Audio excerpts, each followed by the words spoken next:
You can ask for anything. Are they going to say yes? Is it that reasonable? I don't know. Those are all different discussions, but yes, you can ask for anything. Be empowered. You are an expert in your child. Get to that table, hold your head high, and speak with authority, because you are an authority when it comes to your child. You are an equal member of that team. I'm Nicole Holcomb, attorney by day and podcaster by night, a former educator, school counselor, and administrator, and mom to a 9-year-old daughter with dyslexia, who loves all things Harry Potter, Minecraft, and science. A few years ago, she was identified with dyslexia, and our life seemed to turn upside down for a while, quite literally. I created the Dyslexia Mom Life podcast to help you navigate the upside down journey of dyslexia. You got this. If you're wanting to thrive as a mom in this dyslexia journey, then you're in the right place. Let's get started. Welcome back to the Dyslexia Mom Life podcast. Today on the podcast, I am talking with Marianne Young. And you may remember Marianne was on the show, I believe it was episode 23, around there. She was talking about raising exceptional children. We had a fantastic conversation, but I held a little bit back from you, and today I'm releasing that. We are talking in this conversation all about accommodations you should be asking for your child with dyslexia.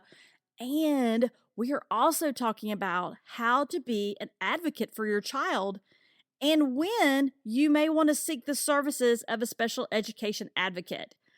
And if you remember from before, for those of you that didn't have a chance to listen to that episode, Marianne, that's what her life calling is. She is now a special education advocate, but you know what? She's also a mom to a child that's exceptional. So she has been there. She's walked this path before us. She walks this path beside us every day. She is a special education advocate, and you will hear her sincerity, her honesty about the topics of accommodations and also about advocacy. So sit back, relax, and enjoy our conversation.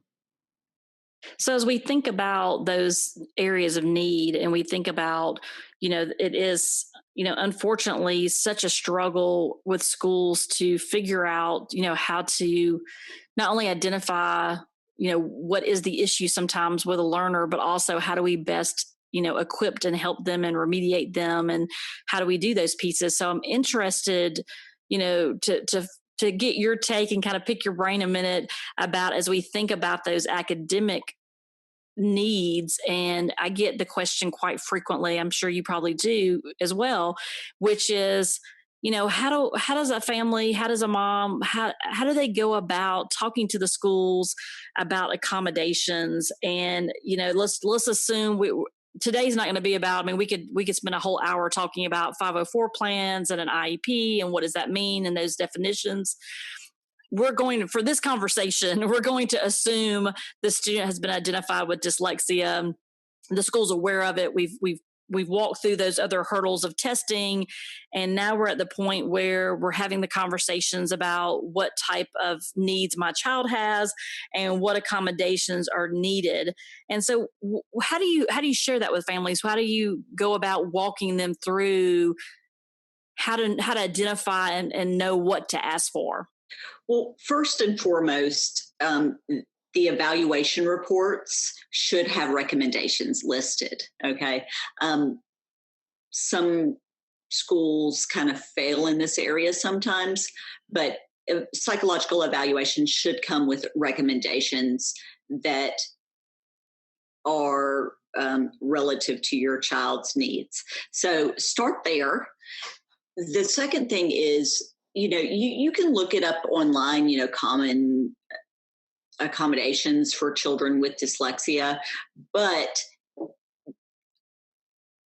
all we can do is try and follow the research, the knowns, but what works for your child may not work for mine. So, for example, my son uses a screen reader, right? The accessibility features built into his Chromebook or his iPad works great for him. Some people, that does not work well. The non-human voice, they have trouble getting meaning from. And so you have to try things and see if it works. So you try it based on the research and the evidence, things that are commonly associated, and then see how it goes. But every individual is an individual, and their needs and the way we address them is going to be unique. And that's why these are individualized plans. But you kind of start there, and it's trial and error to some degree. So it doesn't necessarily mean, I know I see some people comment, especially in Facebook groups, about, oh, I got all of these things. This is wonderful. But do you find that more is necessarily better? I do not. So it's a fine line between accommodating and enabling. And some even children, right? I mean, they're human. Sometimes people take advantage. But if you give them more than they need, one, it's going to inhibit them in their growth, right? Like, just like the butterfly coming out of the cocoon, we grow through struggles. Okay. We don't want them to struggle so much that their mental health takes an impact where they don't want to go to school. But a little bit of struggle is actually a good thing, for one. But for two, a lot of these things that are being listed as accommodations in IEPs, while they make everything easy peasy, it sometimes is not setting them up for success in the future. And I encourage people to go to their local college, especially if you have a kid getting ready in middle school or something. Go to the local college, go to their disability office, and show them the accommodations on your child's IEP, and start talking to them about, what is likely to occur in college. Because unfortunately, some of these kids have 3 pages worth of accommodations, and that would not necessarily be reasonable at the university level. And so we don't want them making easy A's, but when they get to college, they're not prepared, because they're not going to get that same level of assistance. And a lot of things these schools are listing as accommodations are in fact modifications. You have to be very careful and thoughtful. And so you introduced a new word. So can you share with them what you mean by a modification as opposed to an accommodation? Sure. So an accommodation changes the way or the place where your child does things, right? So if the rest of the class has 50 questions and they're taking it in the general education classroom, and they have, 50 minutes. An accommodation, your child may take it in the small group classroom. The test might be allowed, and they might have 2 hours, right? But they're still doing those same 50 questions. The way it's administered and the location is different. A modification is changing what your child learns and does, lessening those expectations. So it's for example, if your child is taking 25 questions instead of 50, that is a modification. And actually, I had an expert reviewer on my book, and we talked about this section. He said, well, the reducing the spelling test is an accommodation. And so we had a little battle, right, to show each other, and he's a former teacher. So I had to show him that, in fact, that is a modification. So if you're changing the expectation for the child, it is a modification, and it reduces expectations, and it can slow growth. That was going to be my next question as far as modifications. Are there times when modifications make sense? Of course. For a child? Again, every child is unique. And if your child needs it, then do it. Okay. But don't do it on a whim. Choose these things thoughtfully. A Facebook post about what all does your child get, and then you go in and you want all these same things. Don't be stuck on the solution. Focus on the need and how we can address this need, because one child might do it a different way. One child, it might be totally impractical, but sometimes modifications are needed. And I specifically believe, my personal belief is that nothing comes ahead of mental health. Nothing. So there are times that it's certainly appropriate. Just don't do it, without. Yeah. And I think that's a good point too, because it is, everything is, should be so individualized for what your child needs, because every child just has a different experience. And also, I think that's why I really enjoyed your part of the book where you started out talking about that vision statement and that master plan. So, although you may jump in a Facebook group and see a comment about something very specific, it's specific to their experience and their child's experience and what their child may or may not need. But if you can go back to your own personal master plan, and then, like you said, also go back to the assessment to see where are they currently functioning. And so then you can be thinking about those accommodations as it relates to your child. And I think too, I think about, learning styles as well. So, if I'm very visual, but my daughter's very auditory. So, I wouldn't want to set things in place that might not be good for her as far as her learning style. So I think there's just a couple pieces I think that, parents need to really be mindful of. And I so often see posts about, well, what should I be asking for? And people give some good examples of types of accommodations, but I don't think, and I'd love to hear your thoughts on this. My belief as a former educator and now in this world of dyslexia as a parent, there's not one size fits all. You really have to have some thoughtful thoughts about, what is our master plan and what is my child interested in and how do they learn best, and, what accommodations are going to help us achieve, catching up a grade level this year in reading, and what do we need to do and how can we partner with the school. And so I just think I guess that's the piece that concerns me, is I see a lot of a conversation, which is good. You need to have a community. I'm not saying that. I fear that many parents may just go off of, let's say, what one of us might say.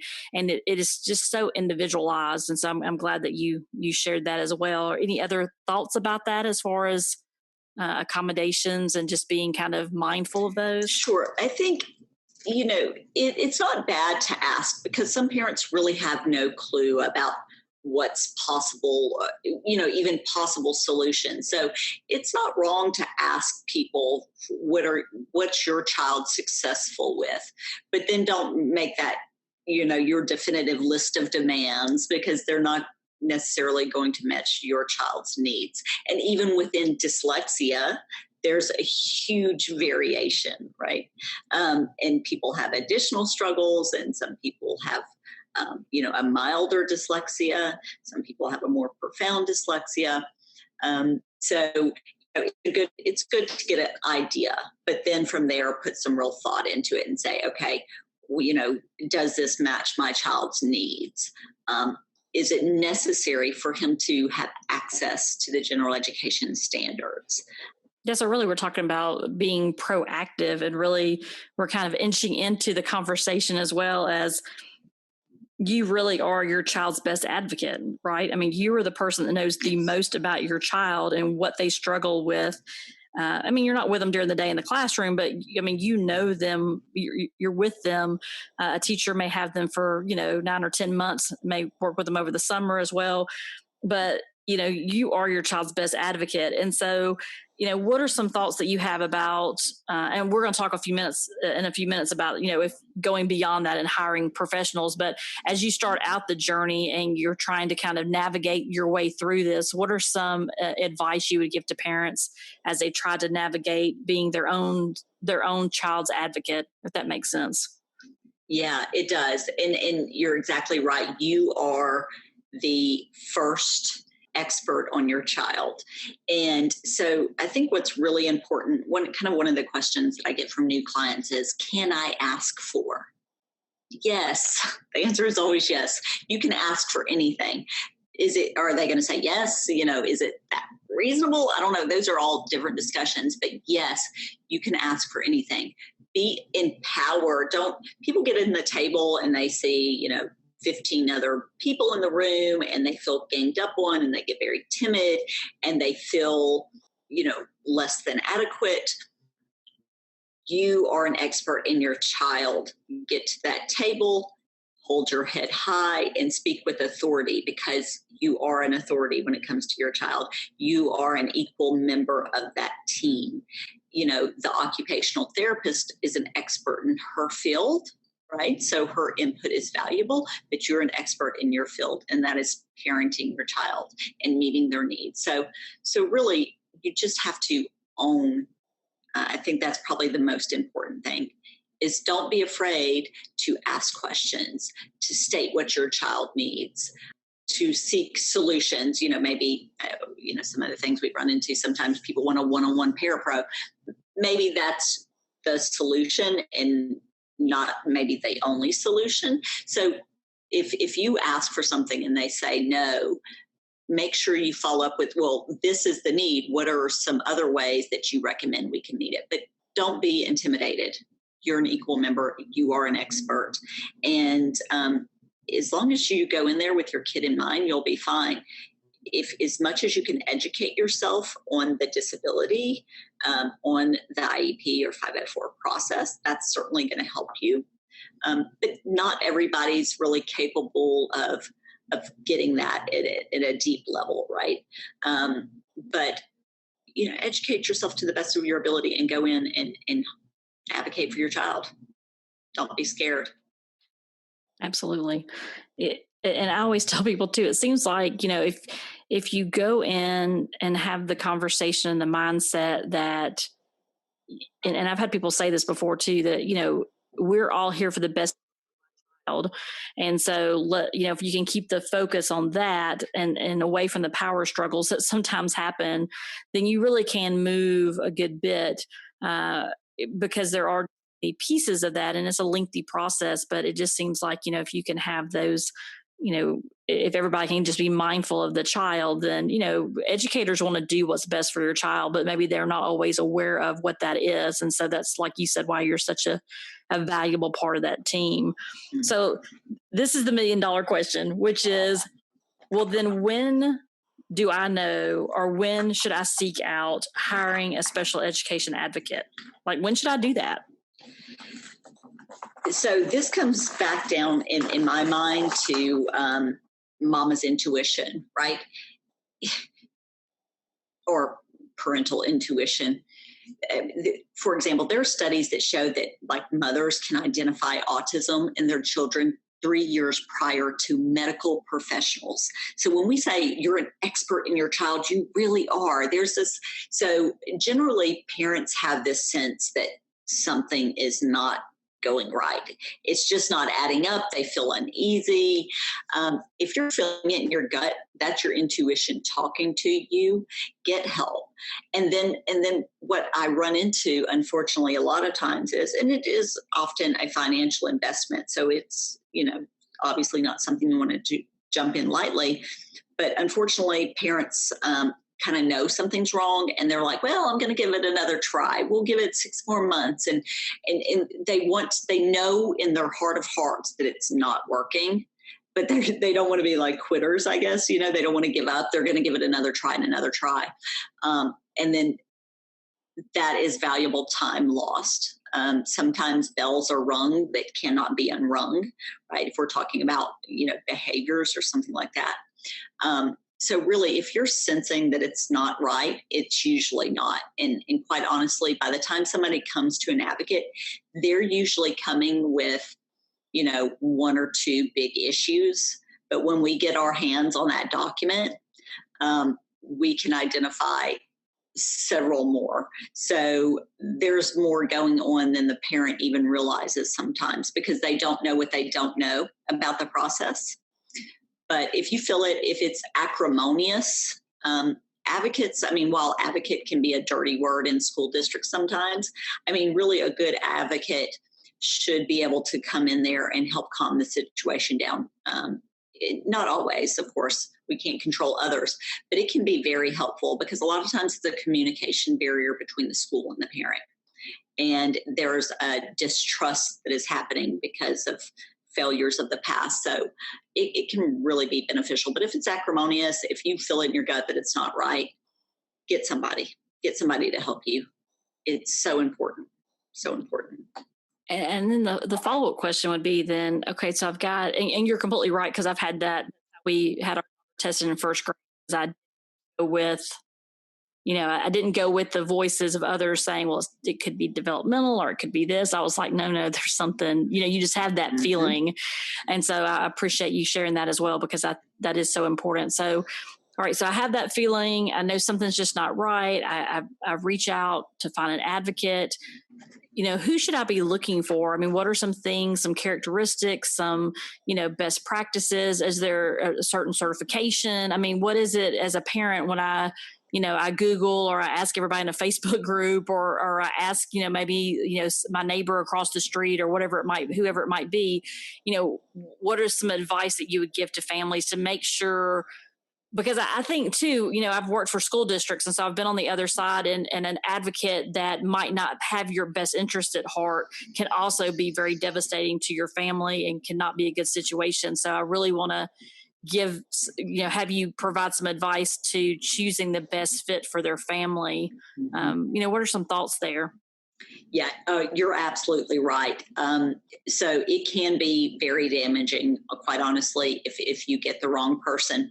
So unfortunately, there is no like national or state certification on this. It's not regulated at all. So essentially, anyone can say, I'm an advocate. All right. So you do, buyer beware.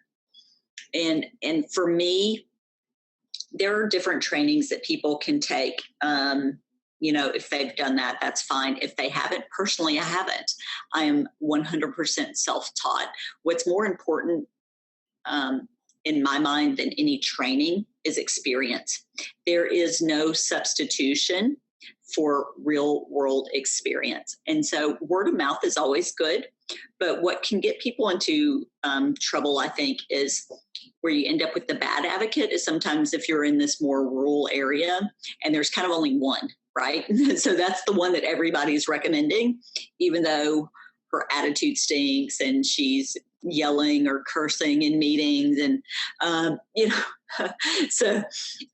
if the word of mouth is because she's the only one, then you might want to look into it a little bit deeper. But when you want to have a good rapport with the person, there should be no high pressure. I have heard of people doing that before. I have a 6-month waiting list and I let you jump the whole list. If you don't sign up today, you're not going to be able to get help. People that are kind of moonlighting as both. I need to be your child's tutor and your advocate.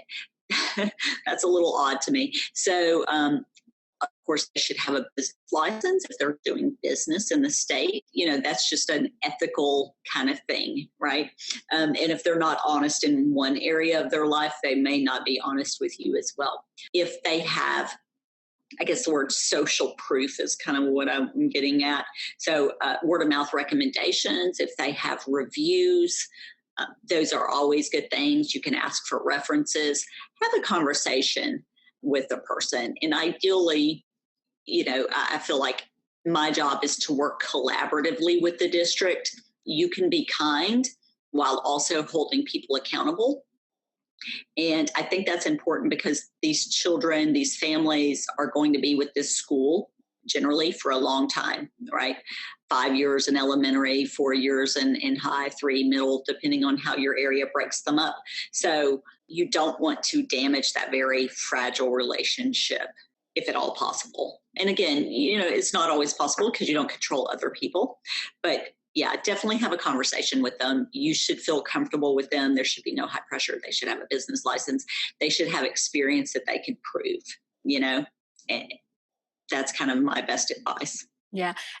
Too, I think some of there were positives that came out of the COVID and the pandemic. And I think this is one area, which is it's perfectly fine for you to find someone that's not in your area. Like you were saying, if there's only one option or no options, I've worked for a district where, the advocate was on the phone. And so, really, like you're saying, that experience and that relationship that you establish with the person, again, if you have a gut check or some of those red flags that don't seem right to you, like you were saying, some of that high pressure pieces, keep shopping around. Maybe there's someone else that's a better fit for you. So I do think that that's been I think people are more open to doing things remotely than we probably were a year ago. So I think that has been a kind of an eye opener for some, I think. Agreed. Yeah, that is one of the positives that have come out of it. And let me say this too, like when people call me, I travel, my rule is, right, because I had, when my son was dealing with this, I had some very significant health issues. And I was actually basically bedridden for a couple of years, was walking with a cane before I was 30. I'm doing much better now, but I was struggling with medical debt and I couldn't afford an advocate. I mean, I was forced to kind of go it alone. And so my cardinal rule is nobody goes without help if they need it. And we will figure it out. Okay. But ideally, when people call me from wherever they're from, if they can't afford the advocate in the area and they want me to come out, that's fine. I'll be glad to do that. But ideally, if you have somebody that's good, reputable, and already familiar with your area, that's probably a plus, because I like to say that there's the law and then there's the way it's done. And sometimes I can get things done based on relationships that I've developed and much faster than we might if we went through the standard process, right? So if you have somebody that's already developed relationships in your area and you can afford them and they're good people, choose somebody local first if you can. But outside of that, yeah, there's always people that are willing to go where they're needed. And I do this personally, both in Alabama and Georgia, and I'm sure other areas, they have the same. You're going to probably have to make some calls, but they're out there. Right. Absolutely. All right. So I have a question for you. Sure. Which is, what is the best advice that you've received as a mom? Best advice I've received as a mom. Goodness. It doesn't necessarily have to be with, any kind of exceptionality. It can just be, something that stuck out to you over the years that someone has said to you and you thought, yeah, I need to share this with others. My mom I really got to narrow it down, I think, because my mom is so wise. I mean, so wise. She's given me so many tidbits over the years. This is the first one that's popping into my head. I can be kind of, I'm wound a little bit tight, okay? We'll just put it that way. And my mom always would say to me, is this going to matter in 2 days? Is this going to matter in 2 weeks or 2 months or 2 years? And kind of, if the answer is no, move on, sometimes we, and I think that's true for our lives, and that's true for when we're dealing with our children too. We can kind of get stuck on things sometimes and overblow it. But life is a marathon, not a sprint. And there are just these little bumps in the road that we don't need to make bigger. So yeah, I like that one personally. I've not heard that one before. That one makes perfect sense. And especially in this day and age, to think through, sometimes we just need to pause before making big decisions, or like you even said, just reacting to things and things of that nature. So your mom sounds very wise, and that is a very good piece of advice. And thank you for sharing that. Another piece, I wanted to put just one last little plug in for your book. Again, I think it's amazing. And you do go over a good bit of, the process of IEP and 504 plan. So if people are interested in that. And I also like that that toward the end of the book, you provide a FAQ section where here's some questions I get a good bit, and here's some responses and kind of places to go. And I just felt that was very valuable for families, and especially, as you've read through the book and you're digesting everything, and here are some questions that you see that come up quite frequently, and addressing those specifically. And so I appreciate that you provided that as well, because I do believe that's very helpful for families. So thank you for that. Oh, my pleasure. Thank you. And also, so, as we're kind of wrapping up today, tell us a little bit about, about the services that you provide? How can, if someone's, resonating with you today and they think, I really want to reach out to Marianne, I want to connect with her, first off, how can people connect with you and get to know you? And we'll put those in the show notes as well for links and things of that nature. And then what types of things do you offer for families as far as services? Sure. So you can get in contact with me through my website, which is www.exceptionaladvocacyservices.com. I also have a Facebook page named the same, Exceptional Advocacy Services, and I have a personal page. Feel free to shoot me a friend request, Marianne Young. And as far as services, I do direct advocacy services where, I will get a complete copy of your child's educational records, read through it, come up with a game plan, and prep you for the meeting, kind of every step of the way, and attend meetings on your behalf, read the document when it's done, kind of provide you next steps. So literally holding your hand through every step of the process, making sure you understand, and advising on where to go next. And then I do trainings as well, disability-specific trainings or IEP trainings for different businesses and nonprofits. So I'm glad to do that. If people have quick general questions, I don't charge for that. If you want to give me a call, and I'm glad to help that. But that's it. I don't tier my services. I'm just. Well, thank you. And going back to what you said earlier about experiences, it just, I don't want to say it sits right, because I'm sure people, in different people do things differently. And I'm sure there are very successful advocates out there that are not, and very, efficient and effective advocates that may not have walked in the shoes that you walked in or that I've walked in. But, I do appreciate that you're very open about your journey and your experiences as a mom. And I think that just, for me anyway, would put me at ease to know, well, you've been here, how hard it is, and you can have some candid conversations. And then I think too, from the perspective of, from a mom, if you said to me, Nicole, that's that's not going to work, or, let's see if we can rephrase this. I just think experience and relationships, those two pieces that you talked about earlier, are just so essential. And so I appreciate all the work that you're doing and all the help that you're providing, and your passion, because I can tell from having a conversation today that you're passionate about your work, and that too goes a long way. And so I think those are all, key pieces. One piece I do want to ask you about before we close today, and it doesn't have to be about you specifically, but I meant to ask you this when we were talking about hiring an advocate, because special education advocates are very, specialized. You've got to know the nuances of, like you said, the law, but also the nuances of how does it work at this district? How do I get to the right person? And all those pieces that are hard for a parent to navigate by themselves. If I were to call an advocate, and it could be you or it could be someone else, about a ballpark of what should I expect to pay for these types of services, is there kind of a ballpark as far as, I don't know if you do hourly or you do services, or, let's just go back. So, you can talk about your personal if you want to, but we can go back to the conversation we had a minute ago, if you don't mind.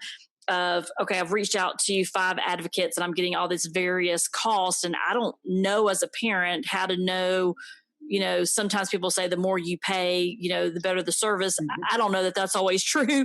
So I was just curious as to, one, what should we be looking for there? And then 2, you said earlier, sometimes it might not be feasible as a parent. And so, could you share a little bit about that service based, as far as what should I expect to pay? And is there a particular area where you think, that's a little bit of a red flag, you might want to dig a little bit deeper there? Sure. So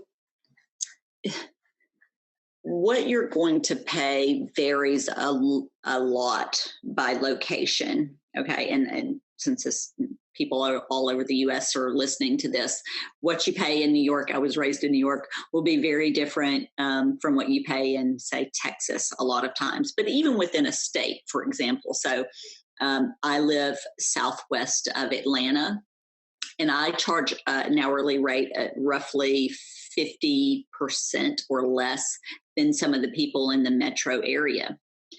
it's just my location. My town is a high poverty area. So, and then the way people structure their fees can be very different. So, for example, some people do retainers, which are advanced hourly payments, right? So, say 7 to 10 hours in advance. And then they will bill against that later. So, it's an advance payment. I do mine a little bit differently. My retainer is a one-time fee that covers all my prep work. Okay. Some people charge retainers annually. I personally do not. Again, mine is a one-time fee. So it can vary widely. Since we're in Georgia, I'll say that, in Georgia, you can expect to pay between $75 and $200 an hour for a special education advocate. Mm-hmm. That's the pretty standard in that range, and it's a wide swath, and it's location, sometimes experience. Right, when I was first starting out, I did this for free for a long time, but when I started it as a business, can be a supply and demand thing. Right, when you're starting out, you can't be the most expensive person in town, so some of the newer people might be a little bit cheaper as well. Yeah. And that's a good point too, because I know even when you're thinking about hiring a tutor, those could vary from location to location. Mm-hmm. So I appreciate you adding that piece to that, because that is, I would hate for someone, like you said, in New York to say, well, they said in Georgia. Right. Very different. So I appreciate you sharing that piece as well. Well, I have enjoyed our conversation so much today, and I so appreciate you taking the time to have a conversation with me today and share your experiences and share your knowledge with our moms. And so I just appreciate that, and appreciate the work that you're doing. So thank you so much for being with us today. It's my pleasure. Thank you so much for having me on, and thank you for everything you're doing. It's amazing. I'm so excited, and I'm just very grateful to you. So I hope everybody gets a little something out of this. Yes, absolutely. Well, I've enjoyed connecting and collaborating with you. So thank you again. Yes, ma'am. I hope you enjoyed listening to our conversation as much as I enjoyed recording this conversation with Marianne.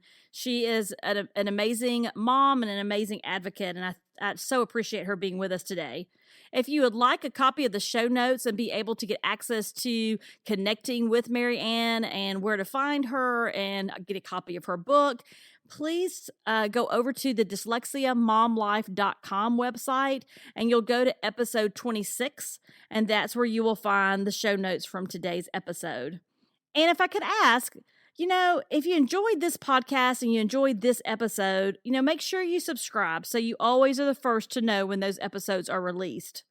And if you're enjoying what you're listening to, I would love for you to share. Just hit that share button where you're listening to this podcast and share this episode with a friend. I know she will really appreciate it.